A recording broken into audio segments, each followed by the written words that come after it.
채수는 늘진 않았지만 네네네. 세입자가 이렇게 바뀌면서 네. 오히려 수입은 전보다 늘었구나라는 생각이 말씀하신 거 들어보니까 네. 느껴지네요. 예민한 질문이긴 하지만 네. 총 월세랑 혹시 여쭤봐도 아, 돼요? 그럼요. 제가 아까 그거 말씀드리려고 제가 핸드폰을 좀 켰었는데 또 궁금해하시는 분들이 좀 있으니까. 빌라 5개, 레지던스 하나 해서 총 6채 받는 월세는 얼마인가요? 총 매출이 총 받는 월세만 220만. 오 220만 원에 거기서 이자를 제하면 이자를 빼면 이제 부동산 중개사님들은 선생님 같은 사람을 제일 싫어하거든요. 완전 싫어할 것 같아요. 근데 이제 그게 너무 또 티나면 안 되니까 티나지 않게 이제 네. 물어보고 아, 이 정도면은 될까요? 예를 들어가지고 제가 300에 40으로 내놨다. 300에 40 될까요? 그러니까 아, 좀 비싼데 이런 말이 나오면 아, 되겠다. 이 생각을 제가 하는 거고 그러면 이제 정확한 또 시세를 또 알아야 되니까 월세 시세를. 아니 그러면 좀 비싼데 하면은 괜찮다는 거잖아요. 그렇죠. 그럼 내놔봐도 되는 건데 어떤 얘기를 하면 좀 내가 낮춰야 되는구나를 생각할 수 있는 그런 단어도 있을까? 딴소리를 하시는 것 같아요. 가격에 대한 이야기가 나오는 게 아니라 어처구니가 없다. 아예 다른 비싸다라는 이거는 단어도 아깝고, 아깝다라는 이거, 거네. 그런 말 약간 다른 소리들을 좀 너 하시는 정신 것 같아요. 차려라. 욕심 너무 냈다. 네네. 뭐 이런 느낌. 그런 정도의 어떤 뉘앙스들을 풍기시지 음. 않나 생각이 좀 들더라고요. 근데 제가 봤을 때는 비싸다라는 표현이 거의 대부분이 좀 나왔던 것 같아요. 제가 이제 시세를 300에 40에 할 때. 근데 이제 본인들이 이제 300에 35든 300에 30이든 거래가 했었던 이제 경험을 이제 말하면서 네. 300에 40은 어때요? 그러니까 좀 비싼데? 약간 이런 식으로 표현하면은 네. 그 유추를 해서 이 중개사가 300에 35에 맞췄다. 그러면 일단은 거래는 된 건데 내가 목적은 300에 40은 내놔야 되니까 300에 40에 대해서 한번 의중을 한번 보자. 300에 40은 좀 비싼데 나오면은 되겠다 싶어가지고 저는 내놓으면 그런 식으로 내놓으면 거의 그 계약이 성사가 되더라고요. 약간 배짱을 부려보는 게 좋겠어요. 네. 근데 이제 또 너무 또 배짱을 부리는 것보다는 일단은 그 중개사가 말하는 그 시세 범위를 대략적으로 좀 알고 배짱을 부려도 되겠다. 아니겠다. 이렇게 파악을 해서 하는 게 좀 주요 성공 요인이 아니었나. 근데 배짱을 잘 부렸다고 생각하는 게 그 계약된 게 생각보다 빨리 됐다고 문의가 계속 온다는 것 자체가 시장가는 맞는구나라는 네, 생각인 거네. 맞습니다. 저희는 2명을 계약하는 게 아니잖아요. 그렇죠, 한 그렇죠. 명만 구하면 되기 때문에 그렇죠, 그렇죠. 그 한 명만 2년 동안 나의 그 임차인이 돼줄 분만 구하면 되니까 근데 한 사람만 잡으면 되니까 그렇죠, 그렇죠.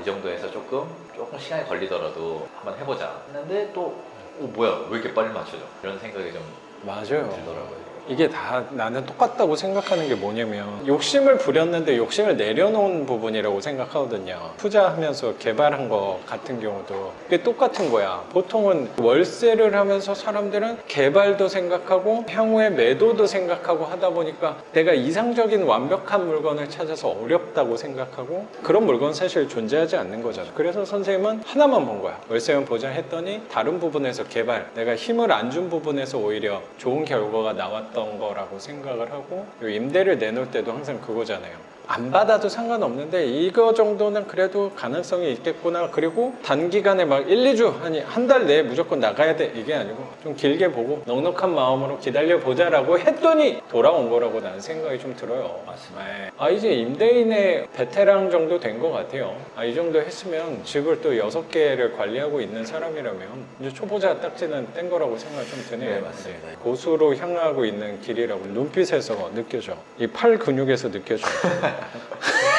그래서 나는 궁금한 게 작년 겨울에 만나고 거의 6개월 만에 뵙는 건데 중간에 채수는 늘진 않았지만 네.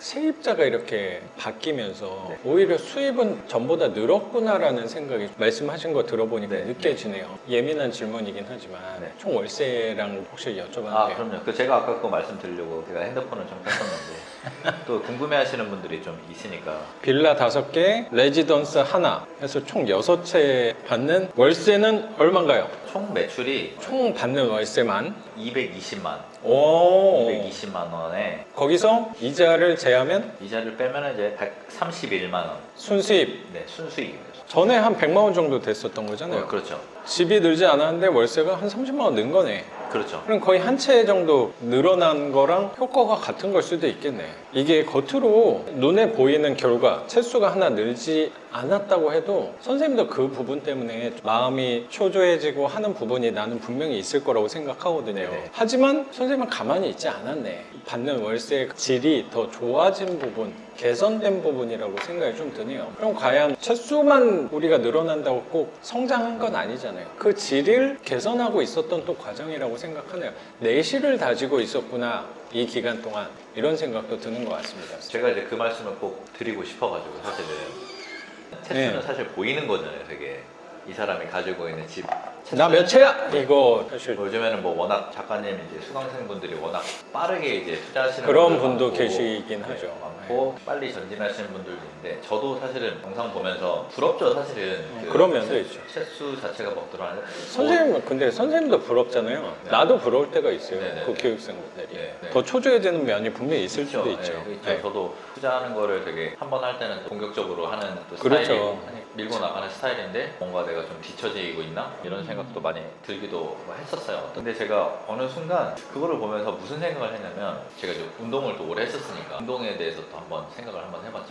근데 내가 이렇게 마음이 혼란할 때 나는 어떻게 다시 운동을 좀 했었나 이렇게 생각을 좀 해보니까 기본에 대해서 다시 좀 생각을 좀 해보더라고요. 기본에 기본 대해서. 중요하죠. 기본적인 네. 부분에 대해서 나는 항상 뭔가 내 운동의 방식이 좀 혼란이 왔을 때는 외부적인 정보가 들어왔을 때가 혼란이 좀 많이 맞아요. 왔었던 것 같아요. 맞아요, 다 맞아요. 똑같잖아요. 비슷하잖아요. 맞네요. 나도 똑같네. 이 투자도 똑같거든요. 네. 사실 나도 노력하는 게 외부 정보의 차단이거든요. 네네. 되게 혼란스러울 때는 언제나 이제 기본적인 거를 다시 좀 생각을 하고 기초적인 부분을 좀 생각을 했을 때 저만의 스타일을 다시 좀 찾을 수 있지 않았나 생각이 좀 들어서 투자에서도 다시 이제 작가님한테 이제 많이 배우고 했던 부분을 처음부터 생각을 하기 위해서 제가 책을 봤던 겁니다. 작가님 책.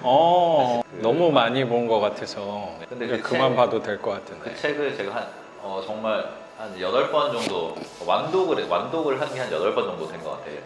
8번 정도. 근데 아마 8번까지 읽으신 분은 없지 않을까 제 생각에는. 나도 그만큼 안 본 것 네. 같습니다. 제가 그 책을 왜 보냐면 그 기본을 다시 제가 잊지 않으려고 인간은 망각의 동물이잖아요. 그렇죠. 그렇기 때문에 잊지 않으려면 다시 봐야 되거든요. 분명히 기억을 해내야 되고 네. 그렇기 위해서 투자 뭐 종류도 있고 방법도 있고 많이 있지만 결국에는 뭐 수강생들은 다 이제 작가님한테 배운 거니까 사실 그 지식을 이 사람이 어떤 생각으로 이 책을 썼는지를 내가 생각을 딱 해보면 결국에는 그 책을 보면은 알겠더라고요. 작가님이 처음에 월급이 밀리고 왜 그런 경매를 하게 됐고 할 수밖에 없었는지를 생각해보면 내가 처음에 투자했던 걸 다시 이제 생각을 해보는 거예요. 나는 왜 투자를 하려고 했지? 왜 나는 하필 또 경매를 하려고 했지? 이 생각을 좀 하다 보면은 다시 기본적인 것부터 좀 생각을 해야겠다. 그럼 기본적인 거를 뭘 생각을 해야 되냐?